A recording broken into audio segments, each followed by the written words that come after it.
میں نے ڈیزائنر سے بات کی ہے گھر سے یہاں آ کر، تم پہلے کپڑے تبدیل کرو گی اور پھر میرے سامنے آؤ گی۔ آتش دورانی حکم پر حکم دیے جا رہا تھا۔ آخر وہ کس قدر عجیب انسان تھا، کیا وہ واقعی خود کو کسی سلطنت کا شہزادہ سمجھتا تھا؟ وہ ایبرو کا زاویہ بنائے اس بار اسے بھولنے لگی۔ وہ کیا ہے نا، ان کپڑوں میں تم ایک مجبور بے بس لاچار لڑکی لگ رہی ہو۔ اب غلام تم ہو ہی، لیکن یہ بات صرف تمہارے اور میرے درمیان رہے گی۔ سب کے سامنے تم آتش دورانی کی اسسٹنٹ کی حیثیت سے پیش آؤ گے، تو تمہارا آؤٹ فٹ بھی مجبور گرل کی طرح ہونا چاہیے، میچیور گرل کی طرح ہونا چاہیے نا۔ وہ اسے آنکھوں ہی آنکھوں میں کچھ جتاتے ہوئے، ایک لفظ کو چباتے ہوئے ادا کرنے لگا۔ تعبیر نے غصے سے آنکھیں میچ لی۔ اب تم جا سکتی ہو، یاد ہے کل وقت پر آنا، کیونکہ کل 11 بجے میری شوٹنگ ہے۔ اس سے 2 گھنٹے پہلے تم مجھے یہاں حاضر چاہیے۔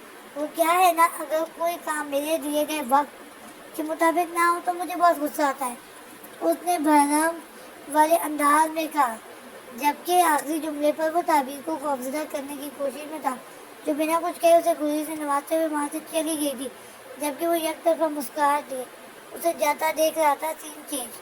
صبح سے شام ہو گئی اور تم مجھے اب کال کر صاف صاف کیوں نہیں کہتی کہ تمہارا سارا دھیان میرے بجائے اس 2 ٹکے کے نمونے پر ہے، وہ جو مشکل اپنے بخار میں تپتے وجود کو زحمت دے کر اسے فون کر چکی تھی۔ اب اس کے تلخ لہجے پر اپنے آنسوؤں پر قابو نہ پا سکی۔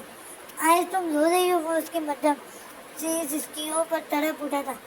آئزل نے اپنی چھوٹی سی سرخ ناک کو رگڑتے ہوئے اپنی سسکیوں پر قابو کیا۔ آئز میری جان، بتاؤ مجھے کیا ہوا ہے؟ کیا کسی نے کچھ کہا ہے میری جان کو؟ اس بات اس کا لہجہ توقع سے زیادہ نرم تھا۔ زہیز بہت بڑا مسئلہ ہو گیا۔ آئزل کی آواز سے ہی لگ رہا تھا اس کی حالت ٹھیک نہیں تھی۔ آئزل کیا ہوا ہے بتاؤ تو پلیز۔ زہیز بہت بڑا مسئلہ ہو گیا ہے۔ آئزل کی آواز سے ہی لگ رہا تھا اس کی حالت ٹھیک نہیں تھی۔ آئزل ہوا کیا ہے بتاؤ تو پلیز۔ زہیز کو اب تجسس ہو رہا تھا۔ زہیز کیا ہم کل مل سکتے ہیں تمہارے گھر پر؟ آئزل نے دھیمی سی آواز میں پوچھا۔ تم حکم کرو، ہم آج ہی مل لیتے ہیں۔ زہیز نے بے صبری سے کہا، نہیں آج نہیں، کل، ہم کل ملیں گے، مجھے تمہیں بہت ضروری بات بتانی ہے۔ آئزل نے ارادہ کرتے ہوئے کہا، ٹھیک ہے آئزل، جیسا تم کہو، مگر فی الحال مجھے تمہاری طبیعت کچھ ٹھیک نہیں لگ رہی۔ کیا ہوا ہے تمہیں؟ کیا تمہیں بخار ہے؟ اس نے پھر سے فکر مندی سے پوچھا۔ ہاں شاید۔ اس کا سر چکرا رہا تھا، اس لیے اسے ٹھیک سے بات بھی نہیں کی جا رہی تھی۔ تبھی حلیم اس کے لیے سوپ بنا کر لائی تھی۔ آئزل اٹھو، میڈیسن لے لو اور یہ سوپ بھی پی لو۔ آئزل تم کچھ کھاؤ اور میڈیسن لو، ہم کل مل کر بات کریں گے، ٹھیک ہے؟ حلیم کی بات سن کر زہیز کو تھوڑی تسلی ہوئی اور اس نے اپنی بات مکمل کر کے فون بند کیا۔ حلیم میرا بالکل موڈ نہیں ہے، آئزل نے اپنی سرخ آنکھوں کو رگڑتے ہوئے بیزاری سے بولا، جس پر حلیم اسے سختی سے دیکھنے لگی۔ کیا ہو گیا؟ اب ایسے کیوں گھور رہی ہو؟ کیا کچا چبا جاؤ گی مجھے؟ آئزل نے اس کی نظروں کو نوٹ کرتے ہوئے کہا، جس پر وہ اس کے پاس آ بیٹھی، تم نا بالکل بھی اپنا خیال نہیں رکھ رہی۔ دیکھو آئزل، جو ہونا تھا وہ ہو گیا ہے، اب آگے کا سوچنا۔ اگر تم اپنی طبیعت پر غور نہیں کرو گی تو آگے سب کچھ ہینڈل کر پاؤ گے۔ ویسے بھی اب تم سریش بھائی بھی ساتھ ہے نا تمہارے۔ حلیم نے نرمی سے اسے سمجھایا، جس پر آئزل خاموش ہو گئی۔ چلو شاباش، ابھی جلدی سے ختم کرو، پھر میڈیسن بھی لو، تمہیں لینی ہے۔ حلیم نے بڑی مشکل سے بہلا پھسلا کر اسے سوپ پلایا اور دوائی کھلا کر سلا دیا، اور وہیں اس کے سرانے بیٹھ گئی۔ کچھ ہی دیر میں آئزل سو چکی تھی اور اس کے بخار کی شدت میں بھی کمی آ چکی تھی۔ سین چینج۔ وہ صبح سے اٹھ کر گھر کے کاموں میں مصروف ہو چکی تھی۔ پہلے اس نے سب کے لیے ناشتہ بنایا، پھر گھر کے دیگر دوسرے کام کیے، اور اب وہ فریش ہو کر اپنے گیلے بالوں کو سکھانے میں مصروف تھی، جب اس کی نظر سامنے لگی گھڑی پر گئی، جہاں 11 سے اوپر کا وقت ہو چکا تھا۔ تعبیر کو اپنی لاپرواہی پر شدید افسوس ہو رہا تھا۔ وہ آخر کس طرح اپنی جاب کو بھول سکتی تھی؟ اسے وہاں 11 بجے سے 2 گھنٹے پہلے ہونا تھا۔ اوف تعبیر، کسی دن وہ وسیلہ خروشیات تمہیں دس کر کے تمہاری جان ہی نہ لے، وہ منہ میں بڑبڑاتی ہوئی جلدی سے ایک نیا سوٹ نکال کے پہننے لگی اور اپنے بالوں کو مکمل سکھا کر اسے جلدی سے جاب پر جانے کی تیاری کی۔ اپنے بابا کو خدا حافظ کہہ کر وہ جلدی جلدی گھر سے نکلی تو سامنے ایک بڑی سی عالیشان گاڑی کو کھڑا پایا۔ اسے شک ہوا تھا شاید یہ آتش دورانی نے بھیجی ہو، مگر اپنا وہم سمجھ کر اس نے قدم آگے بڑھا دیا۔ تبھی گاڑی کا ڈرائیور نکل کر اس کی جانب آیا اور اپنا موبائل اس کی جانب بڑھانے لگا، جسے وہ ناسمجھی سے دیکھنے لگی۔ کال پر آتش دورانی ہے، اب اب اسے سمجھ آ گیا تھا، اس کا اندازہ بالکل ٹھیک تھا. اس نے موبائل لے کر کان پہ لگایا، تبھی کسی کی زوردار آواز کسی سے ہاتھوں سے ٹکرائی. ابھی اور اسی وقت گاڑی میں بیٹھ کے مینشن پہنچو فاسٹ. اسے اپنا حکم سناتا ہوا اسے بولنے کا موقع دیے بنا فون بند کر کے، جبکہ آتش سمجھ چکا تھا. وہ غصے میں تھی. یہ نا مسپرنٹنگ کر دی انہوں نے، جبکہ تعبیر سمجھ چکی تھی. وہ غصے میں تھا، اس لیے موبائل وہی ڈرائیور کو دے کر گاڑی میں آ بیٹھی. کچھ ہی دیر میں بعد وہ لوگ ایڈی کے مینشن پر موجود تھے. ڈرائیور نے کار کا دروازہ کھولا تو تعبیر اپنا پرس اور موبائل لیے اندر کی جانب بڑھ گئی. سین چینج. تمہارے ایک بات کیوں سمجھ نہیں آتی؟ میں تم سے کتنی بار کہوں کہ تمہارے اس گھٹیا بیٹے جمال کو اپنی بیٹی نہیں دے سکتا. لگتا ہے تمہیں اس طرح سمجھ نہیں آئے گا. مجھے کورٹ کا سہارا لینا ہی پڑے گا. افتخار صاحب اس کی گھٹیا بے مقصد باتوں پر جھنجھلا اٹھے، جس پر دوسری جانب سے صرف کہتا سنائی دیا جو انہوں نے مزید تجسس میں مبتلا کر گیا. افتخار علی، تم بالکل ویسے ہی ہو جیسے کئی سال پہلے ہوا کرتے تھے. کیا یہ بات بھول گئے؟ تعبیر کے پیدا ہوتے ہی ہمارے خاندان کے رواج کے مطابق اس کا رشتہ جمال علی سے طے پایا تھا، تو اب وہ اس کی دلہن بنے گی. دوسری طرف سے روبلا آواز میں یہ جملے سنائی دیے، جس پر انہوں نے غصے سے مٹھیاں بھینچ لی. تمہیں جو سمجھنا ہے سمجھو، مگر ایک بات یاد رکھ، کم از کم جب تک میں زندہ ہوں میں اپنی بیٹی کی زندگی برباد نہیں ہونے دوں گا. وہ اسے ارادہ بتاتے ہوئے دل میں عہد کرنے لگے. یہ تو ایک سنگین مسئلہ ہے. چلو کوئی نہ، اس کا بھی حل ڈھونڈ نکال ہی لیں گے. ہم اگر سمدھی کے کام آتا ہے. معنی سے کہتے ہوئے وہ فون بند کر گیا، جبکہ افتخار صاحب ایک بار پھر پریشانی کی زد میں آ چکے تھے. سین چینج. جب وہ مینشن کے اندر آئی تو سامنے کچھ ملازم سر جھکائے کھڑے تھے، جیسے شاید کچھ ہوا ہو. تعبیر نے نہ سمجھی سے ملازموں کو دیکھا تھا، جن کے چہروں پر خوف نمایا تھا. ابھی وہ یہی زرخری صورتحال کو بھانپنے کی کوشش میں تھی کہ جب آتی جوانی کے کمرے سے توڑ پھوڑ کی آوازیں آنے لگی. وہ یکدم چونکی. سب کے سب نوکر تھر تھر کانپ رہے تھے. تعبیر کی نظر اس کے کمرے کے بند دروازے پر گئی، جو دھڑام کی آواز سے کھلا. ملازم بڑی بے دردی سے اس کی باہر گرا، جس کے ہاتھ جڑے ہوئے تھے. قمیض جگہ جگہ سے پھٹی ہوئی تھی. حالت ناقابل یقین تھی. صاحب جی، مجھے معاف کر دیں، خدا کا واسطہ مجھے بخش دیں. وہ مسلسل گڑ گڑاتے ہوئے بے بسی سے زمین پر پڑا. اپنی زندگی کی بھیک مانگ رہا تھا. اس کی ایسی حالت پر یہاں تک ملازم اپنے انجام کا سوچ کر کانپنے لگے. وہی تعبیر کو بے بس سے لاچار غربت کے مارے آدمی پر ترس آنے لگا. معاف کروں؟ ہاں. وہ جو اب تک ترس کھاتی ہوئی نگاہوں سے اس ملازم کو دیکھ رہی تھی، اس بکھرے ہوئے شیر کے اچانک کمرے سے باہر آنے پر خوف کی تھی. اس سر پھر انسان کو دیکھنے لگی، جو اس وقت صرف ٹی شرٹ اور ٹراؤزر میں مربوط تھا، جس سے اس کی ورزشی جسامت صاف واضح دکھائی دے رہی تھی. کیسے معاف کروں؟ ہاں، جو غلطی تم نے کی ہے وہ ناقابل معافی ہے، سمجھے تم؟ اب دفع ہو جاؤ یہاں سے، اور ایک آئندہ کے بعد اپنی یہ منحوس صورت میرے سامنے نہ لانا.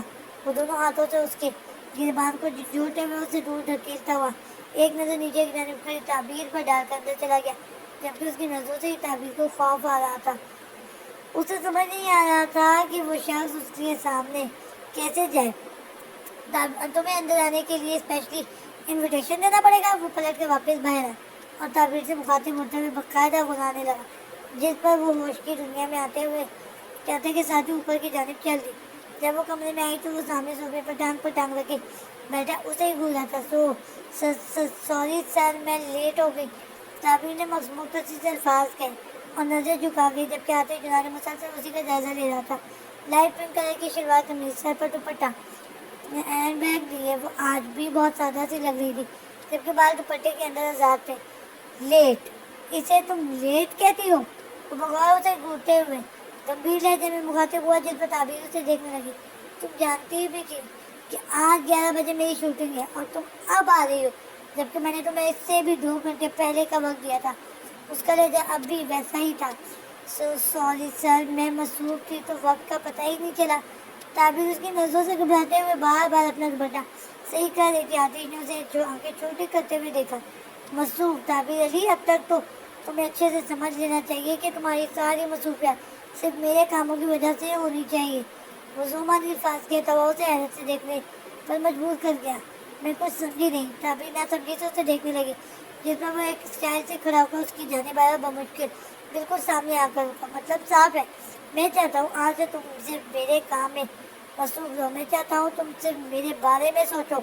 آتش کے لہجے میں خماری لائے اپنی نظریں اس کے نازک سی گردن پر مرکوز کرتے ہوئے، جبکہ تعبیر کو اس کے یہ زبانی سے کہے گئے لفظوں کا مطلب بالکل سمجھ آیا تھا، جس پر وہ آئیبرو کا زاویہ بنایا اسے دیکھنے لگی۔ میرا مطلب میرے کام کے بارے میں سوچو۔ اپنی بات درست کرتا ہوا وہ اپنے جذبات پر قابو پاتے ہوئے دوسری جانب رخ کر گیا۔ تعبیر کو وہ شخص بالکل سمجھ نہیں آتا تھا آخر کس قدر عجیب شخصیت کا مالک تھا۔ وہ کبھی کچھ تو کچھ ہوتا تھا تو کبھی کچھ۔ سر نیکسٹ ٹائم ایسا نہیں ہوگا، تعبیر نے دھیمے لہجے میں تلافی کرنا چاہیے۔ نیکسٹ ٹائم ایسا میں ہونے ہی بھی نہیں دوں گا۔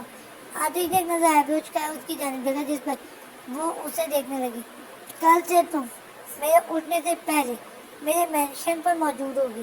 میرے اٹھنے سے پہلے میرا پہننے والا اگلا ڈریس، میرا بریک فاسٹ، میری شوٹ وغیرہ کی جھنجھٹ تم خود سنبھالو گی۔ وہ حیرانگی سے سامنے کھڑے وجود کو دیکھے جا رہی تھی، جو شوروں کی طرح اس پر حکم صادر کیا جا رہا تھا۔ تعبیر کو وہ اس وقت زہر لگا تھا۔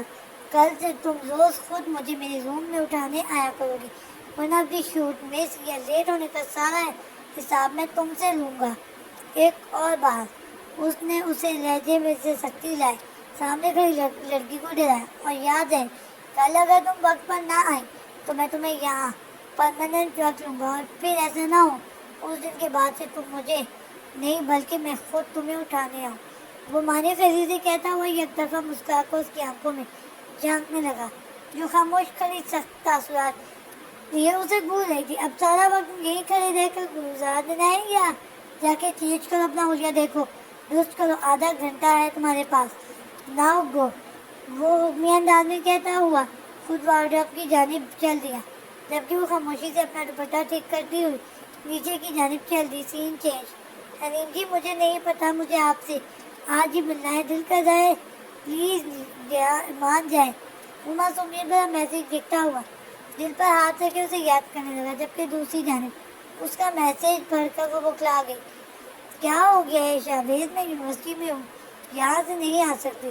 وہ اس وقت ڈانسنگ کلاسز میں بزی تھی، مگر ساتھ ہی شاہبیز سے میسیج پر بات بھی کر رہی تھی، جبکہ اس کا میسیج پڑھ کے شاہبیز کے چہرے کا زاویہ بگڑا۔ مگر مجھے آج ہی ملنا تھا اس کے پاس۔ ایک اور بار شاہبیز کا میسیج ریسیو ہوا، جس میں میسیج کے آگے سیڈ ایموجی بھی تھے، جسے دیکھ کر بے ساختہ حلیم کے چہرے پر مسکراہٹ بکھرنے لگی۔ اچھا، اور وہ کیسے؟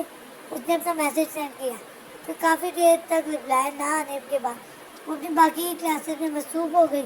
اب بھی اس کے 2 لیکچر باقی تھے جب شاہبیز کی کال آنے لگی۔ اس نے بڑی مشکل سے کال ریسیو کی، کیونکہ وہ اس وقت لیکچر میں بزی تھی اور سب سے پیچھے بیٹھنے کے بعد اسے کال ریسیو کرنے کا موقع مل گیا تھا۔ کو شاہبیز کیا ہوا؟ اس نے اسے روشن نما انداز میں کہا، جی لیکچرز ختم ہوتے ہی باہر آ جائیں، میں آپ کا ویٹ کر رہا ہوں، شاہبیز نے سادہ سے لہجے میں کہا، جس پر وہ حیران ہوئی۔ کیا باہر؟ مگر ابھی؟ میرا مطلب ابھی آگے وہ کچھ کہتی تھے، بول گیا کہ نظر حلیم پر گئی، شک تو اسے پہلے ہی تھا، مگر اب اسے کنفرم ہونے لگا تھا کہ حلیم اور شاہبیز کے درمیان کچھ تھا۔ وہ سیٹ سے اٹھی۔ سر کیا آپ حلیم کو آگے والی سیٹ پر بٹھا دیں گے؟ یہ کب سے موبائل پر لگی پڑھ رہی ہے، اس کی بک بک کے چکر میں مجھے لیکچر سمجھنے میں مشکل ہو رہی ہے۔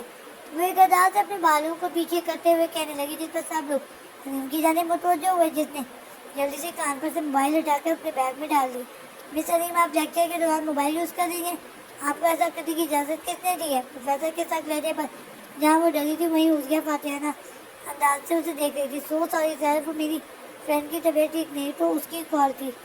وہ کھڑے ہوتے ہوئے شرمندہ سے انداز میں کہنے لگی، تو آپ موبائل سائلنٹ کیوں نہیں کر دیتی، یا پھر آپ کلاس سے باہر چلی جائیں تاکہ آپ کی وجہ سے باقی اسٹوڈنٹ ڈسٹرب نہ ہوں۔